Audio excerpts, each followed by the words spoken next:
Hello, welcome to the Thirsty Sword Lesbians demo part 4. We'll see how far these go. Last part, I showed you how to use token markers to track strings. This time, we'll show you our dedicated strings page if you want to track them visually there. So I'm going to pull up the same module that I set up in part 2 and part 3. If you haven't seen that, feel free to go back and watch those. They're very short. And let's see how it looks. So we're in our module.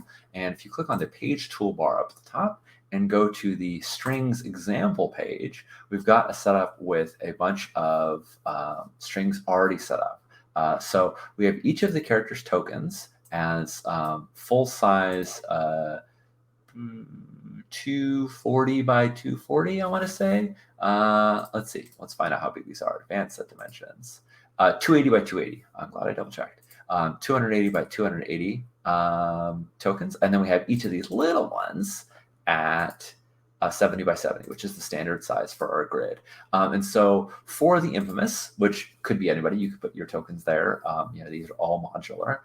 For the infamous, we are tracking that they have 2 strings with the seeker, they have 1 string with the devoted, and that they have 3 with the nature witch. Also, you can have NPCs that you just add, and we have some of those generic tokens, and these are all part of the art pack. You can drag them in yourself. We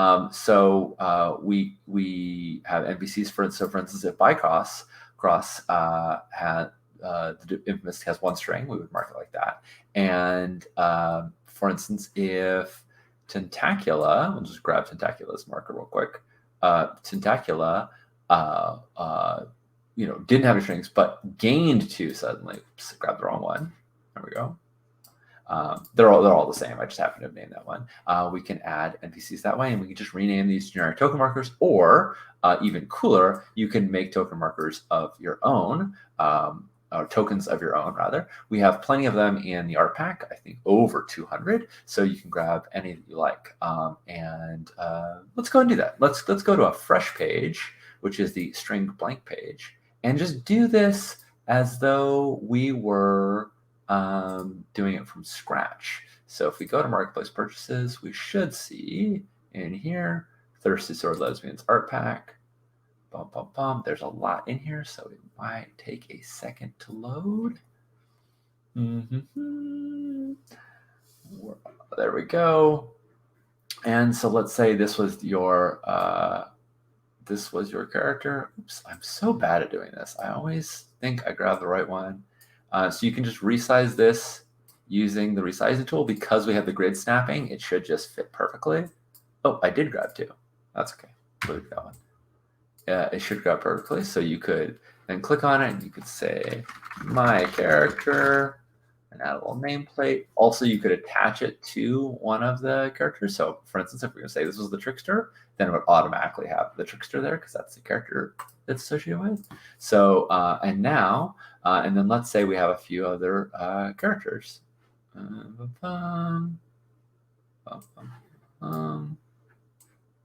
And once you've dragged these out, you can then sort of copy paste them for everyone else and rearrange them. But this is just for one character. And now I have all these other tokens based on the other characters, and I can drag them around and track all of my strings. Now, if I was going to sort of do this again, but for the next character, I could drag everything back out, or I could just sort of copy paste it. We're going to shrink the trickster back down to normal size. We're going to make the infamous sort of the full 280 by 280. Boop, boop, boop. Drag everything. The grid is very faint here. Whoops. The grid is very faint here, but the reason why everything is snapping so gracefully is because we have a grid in the background and everything is sort of sized just right. I'm going to go ahead and associate this with the infamous and add a nameplate. And boom. There we go, and now we can track the infamous strings like this. So that's how you use the dedicated strings page to show how everybody has strings on each other and on NPCs, and you can track them all as you gain and spend them. Join us next time for more TSL features in Roll20.